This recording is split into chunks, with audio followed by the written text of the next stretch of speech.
നയനയോട് നവ്യ വളരെയധികം ചൂടാവാണ്. ആദിഷിനെ കുറിച്ച് മോശമായിട്ടൊക്കെ സംസാരിക്കുന്നുണ്ട്. അവനൊരു ആഭാസനാണെന്നും പെണ്ണുപിടിയനാണെന്നും ഒക്കെ പറഞ്ഞിട്ട് നയനയോട് വളരെ റൂഡായിട്ട് തന്നെ നവ്യ പെരുമാറാണ്. ചന്ദമോള് അകത്ത് കയറി കുഞ്ഞിനെ കാണാൻ വന്നതിനാണ് നവ്യ അത്രയധികം ദേഷ്യപ്പെട്ടത്. നയനയാണെങ്കിൽ കുറെ കൺവിൻസ് ചെയ്യാൻ ശ്രമിക്കുന്നുണ്ട്. ചേച്ചി അതൊരു കുഞ്ഞു കുട്ടിയല്ലേ, ഇങ്ങനൊന്നും പറയരുത് എന്നൊക്കെ പറഞ്ഞ് നവ്യനെ കുറെ കൺവിൻസ് ചെയ്യാൻ ശ്രമിക്കുന്നുണ്ടെങ്കിലും നവ്യ അതൊന്നും തന്നെ കേൾക്കുന്നില്ല കേട്ടോ. നയന അഭിയാണ് ഇതൊക്കെ ചെയ്തെന്ന് പറയാനായിട്ട് കുറെ പ്രാവശ്യം ഒരുങ്ങി വരുന്നുണ്ടെങ്കിലും വീണ്ടും വീണ്ടും അവളത് വിഴുങ്ങിക്കൊണ്ട് നിൽക്കുകയാണ്. അങ്ങനെ ഒരു അവസരത്തിൽ നവ്യ ആദർശിനെ കുറിച്ച് വളരെ മോശമായി സംസാരിക്കുന്നുണ്ട്. അവൻ ഇനിയും പല പെണ്ണുങ്ങളുടെ പുറകെ പോകും, പലരെയും അവൻ ഇതുപോലെ പീഡിപ്പിക്കും, കുട്ടികൾ എത്ര ഉണ്ടെന്നൊക്കെ ആർക്കറിയാം, ഇനി ഓരോരുത്തരായിട്ട് ഇങ്ങനെ വന്നോണ്ടിരിക്കും. അവളെ ഈ അവസ്ഥയിലാക്കിയത് പോലും അവനാണ്. ഒരുപക്ഷെ നിന്നെയും ഈ അവസ്ഥയിലേക്ക് അവൻ തള്ളിക്കളയും എന്നൊക്കെ പറഞ്ഞ് വളരെ മോശമായിട്ട് നവ്യ സംസാരിക്കുമ്പം നയനയ്ക്ക് അവളുടെ കൺട്രോൾ വിട്ട് പോകുന്നുണ്ട്. അത്രയും നേരം അവൾ സംയമനം പാലിച്ച് നിൽക്കാറുന്നല്ലോ, അതെല്ലാം തന്നെ അവൾക്ക് നഷ്ടപ്പെടുകയാണ്. ഇത്രയും നേരം തന്റെ ഭർത്താവിനെ പലരും പലതും പറയാനായിട്ട് അവൾ അനുവദിച്ചു കൊടുക്കുന്നുണ്ട്. ഇപ്രാവശ്യം നവ്യ അങ്ങനെയൊക്കെ പറഞ്ഞപ്പോൾ നയനയ്ക്ക് അത് വല്ലാണ്ട് ഫീൽ ആവാണ്. നയന പറയുന്നുണ്ട്, മതി ചേച്ചി നിർത്ത്. ചന്ദമോടെ അച്ഛൻ മറ്റാരുമല്ല ചേച്ചിയുടെ ഭർത്താവ് അഭിയാണ് എന്ന് പറയുമ്പോഴേക്കും നവ്യ അത് വിശ്വസിക്കുന്നില്ല. ആഹാ കൊള്ളാലോ, നീ പുതിയ കഥ ഇറക്കാണോ? എന്റെ അഭിയേട്ടൻ അങ്ങനൊന്നും ചെയ്യില്ലെന്ന് എനിക്കറിയാം. എന്റെ അഭിക്ക് പണ്ടങ്ങനെ ദുശ്ശീലങ്ങളൊക്കെ ഉണ്ടായിരുന്നു, പക്ഷെ ഇപ്പൊ അതൊന്നുമില്ല എന്ന് പറയുമ്പം ചേച്ചിക്ക് ഒരു കാര്യം അറിയില്ല, ഞങ്ങൾ എല്ലാവരും കൂടി ഇതെല്ലാം മറച്ചിരിക്കുകയായിരുന്നു. കഴിഞ്ഞ വീഡിയോയില് ഡീറ്റെയിലായിട്ട് അതിന്റെ കാര്യങ്ങൾ നമ്മൾ പറഞ്ഞിട്ടുണ്ട് കേട്ടോ. നവ്യയോട് നായരെ കാര്യങ്ങളൊക്കെ പറഞ്ഞതിനെ കുറിച്ച്. ആ ഫ്രോഡ് അഭിയാണ് ഇതെല്ലാം ചെയ്തത്. 5 വർഷം മുന്നേ അനഘയുമായിട്ട് അഭി പ്രണയത്തിലായിരുന്നു. അങ്ങനെ പ്രണയിച്ച് അവൾ ഗർഭിണിയായ സമയത്ത് അവളൊന്ന് പറയുമ്പോൾ ഇതെന്റെ കുട്ടിയല്ലെന്നും എന്നൊക്കെ പറഞ്ഞ അനഘേനെ അവൻ ഒരുപാട് മോശമാക്കി സംസാരിച്ചു. അതെല്ലാം കേട്ട് ഇനി ഒരിക്കലും ഇവന്റെ കൂടെ ജീവിക്കണ്ടെന്ന് കരുതിയിട്ട് അനഘ ഗൾഫിലേക്ക് പോയതായിരുന്നു. അവളുടെ കുടുംബക്കാരൊന്നും അവൾക്ക് സപ്പോർട്ടില്ലായിരുന്നു. കുറച്ച് ഫ്രണ്ട്സിന്റെ ഒക്കെ കൂടെ അവിടെ തന്നെ അവൾ സെറ്റിലായിട്ട് അവിടെ നിന്ന് ജോലി വാങ്ങിച്ച് കുട്ടിയെ പ്രസവിച്ച് നല്ല അന്തസ്സായിട്ട് അവൾ ജീവിച്ചു വരായിരുന്നു. ഈ സമയത്താ വില്ലനെ പോലെ അനഘയ്ക്ക് ബ്രെയിൻ ട്യൂമർ ആണെന്നുള്ള കാര്യം അനഘ അറിയുന്നത്. ആ നിമിഷത്തിൽ അത്രയും ഉണ്ടായിരുന്ന ധൈര്യം മുഴുവനും ആ പാവം കുട്ടിക്ക് ചോർന്നുപോയി. ആ സമയത്ത് എങ്ങനെയെങ്കിലും തന്റെ കുഞ്ഞിനെ അവളുടെ അച്ഛനെ ഏൽപ്പിക്കണമെന്ന ഒറ്റ ആഗ്രഹമായിട്ടാ അനഘ ഈ നാട്ടിലേക്ക് വന്നത്. എന്നാൽ വന്നു കഴിഞ്ഞാണ് അവൻ വിവാഹം കഴിച്ചതും ഒരു കുഞ്ഞുണ്ടാകാൻ പോവാണെന്നുള്ള കാര്യമൊക്കെ അനഘ മനസ്സിലാക്കിയത്. അങ്ങനെയാണ് അനഘ ഈ കാര്യങ്ങളൊന്നും പറയാതെ അഭിയോട് എങ്ങനെയെങ്കിലും തന്റെ കുട്ടിയെ സ്വീകരിക്കണമെന്ന് പറഞ്ഞ് പുറകെ നടക്കായിരുന്നു. പക്ഷെങ്കിൽ അഭി എല്ലാം നേരത്തെ കണക്കുകൂട്ടി എല്ലാത്തിനും ഉത്തരവാദി ആദർശാക്കി ചിത്രീകരിക്കുകയായിരുന്നു എന്നൊക്കെ പറയുമ്പോഴേക്കും നവി പറയാണ്, ഇല്ല ഞാനത് വിശ്വസിക്കില്ല. എന്റെ അഭിക്കിപ്പോ എന്നോടും എന്റെ കുഞ്ഞിനോടും ഭയങ്കര സ്നേഹമാണ്.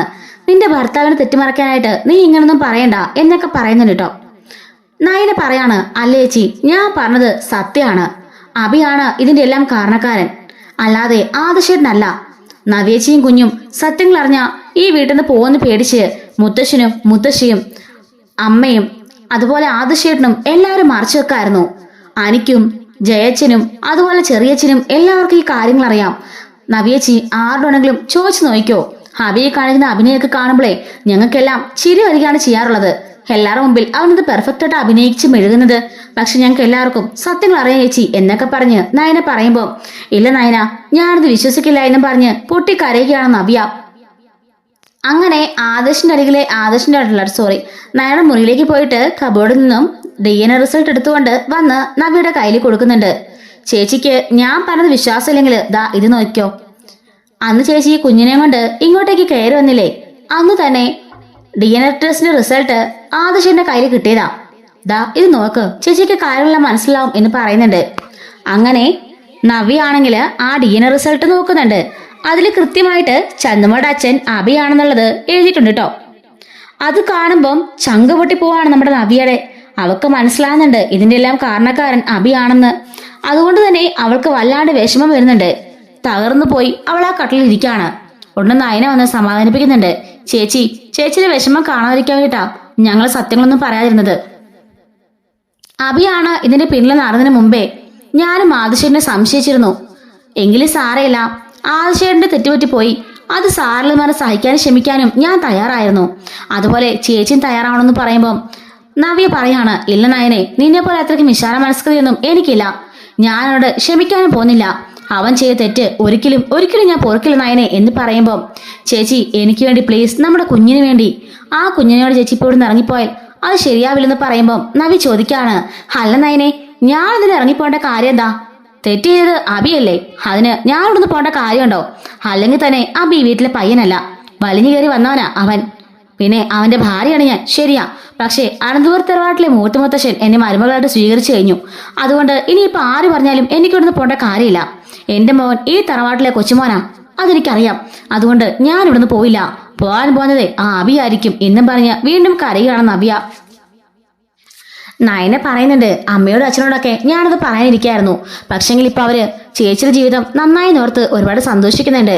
അതിനിടയിലേക്ക് ഒരു സങ്കടം കൊണ്ടുവന്ന് നോർത്താ ഒന്നും പറയാതിരുന്നത്. അത് ചെയ്ത് നിങ്ങൾ വലിയത് ചെയ്തത് വലിയ മോശമായിപ്പോയി നയന. കാരണം ആദർശേട്ടനെ അവരിപ്പോ ഒരുപാട് വെറുക്കുന്നുണ്ട്. അതിന്റെ ആവശ്യമില്ലായിരുന്നു. അബിയെക്കുറിച്ച് പിന്നെ അവർക്ക് എല്ലാവർക്കും അറിയാമായിരുന്നല്ലോ. അതുകൊണ്ട് തന്നെ അവർ എന്ത് വിചാരിച്ചാലും എനിക്കൊരു കുഴപ്പമില്ലായിരുന്നു. പക്ഷെ ഇപ്പൊ അങ്ങനല്ലല്ലോ. എല്ലാവർക്കും ആദർശേട്ടനാണ് വെറുപ്പ്. അതുണ്ടാവാൻ പാടില്ല. ഞാൻ തന്നെ അമ്മയെ വിളിച്ചെല്ലാം പറഞ്ഞോളാം. ചേച്ചി അത് വേണം, നീ പുറത്തേക്ക് പോ. ഞാൻ വിളിച്ച് അമ്മയുടെ കാര്യങ്ങളൊക്കെ പറയട്ടെ. പിന്നെ മോനെ എടുത്തോണ്ട് പുറത്തേക്ക് പോയെന്നും പറഞ്ഞിട്ട് അനന്തപത്മനാഭനെ എടുത്ത് നയനയുടെ കയ്യിൽ കൊടുത്ത് പുറത്തേക്ക് പറഞ്ഞയക്കുന്നുണ്ട്. ശേഷം നവ്യ കരഞ്ഞുകൊണ്ട് അമ്മയെ വിളിക്കുന്നുണ്ട്.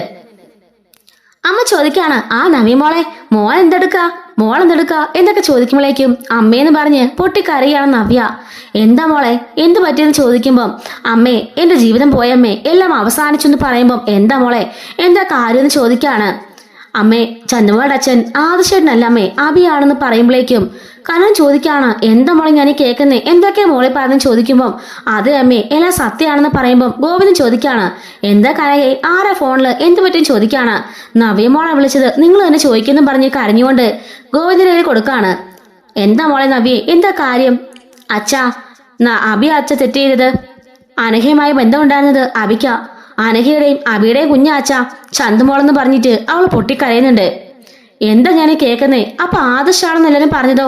അച്ഛാ ഞാൻ കുഞ്ഞിനെ വീട്ടിൽ നിന്ന് പോകാതിരിക്കാൻ വേണ്ടി നയനയും ആദർശും അതുപോലെ എല്ലാവരും എന്നോട് കള്ളം പറയാന്ന് വെച്ചാ എന്നും പറഞ്ഞിട്ട് വീണ്ടും കരയുന്നുണ്ട്.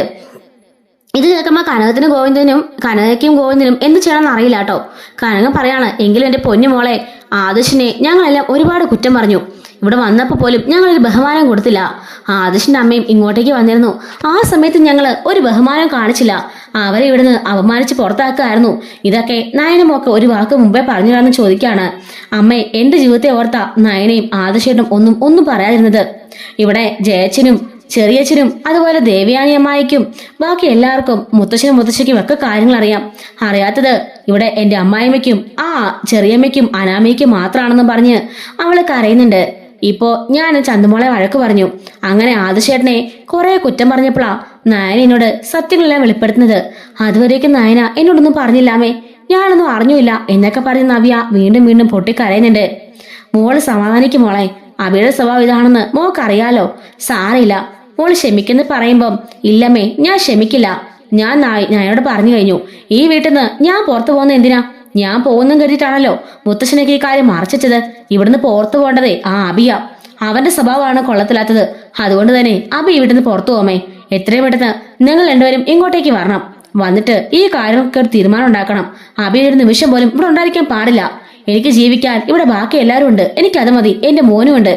ഇവിടുത്തെ മുത്തശ്ശിയും എന്റെ നായനെ ഉള്ളിടത്തോളം കാലം എനിക്ക് ഒരിക്കലും എടുത്ത് പുറത്തു പോകേണ്ടി വരില്ലെന്ന് എനിക്കറിയാം. ഈ അടുത്ത തലമുറയിലെ ഇവിടുത്തെ വീട്ടിലെ കാരണവര് ആദർശ. അതുകൊണ്ട് ആദർശേട്ടനും എന്നെ നന്നായി നോക്കുമെന്ന് എനിക്കറിയാം. അബിയെ എനിക്കിനി വേണ്ടമ്മേ. ഇത്രയും ദ്രോഹം ചെയ്ത ഒരുത്തൻ നാളെ എനിക്ക് അനഘയുടെ അവസ്ഥ ഉണ്ടാവില്ലെന്ന് ആര് കണ്ടു? അനഘ ഈ അവസ്ഥയിലാക്കിയത് അവൻ ഒറ്റ ഒരുത്തനാ. അതേ അവസ്ഥ തന്നെ ആയിരിക്കും നാളെ എനിക്കും. അതുകൊണ്ട് അവനോടുണ്ടാകാൻ പാടില്ല. എന്റെ മോനെയും ആ ചന്തുമോളെയും എന്നെയൊക്കെ അവൻ കൊല്ലുമേ.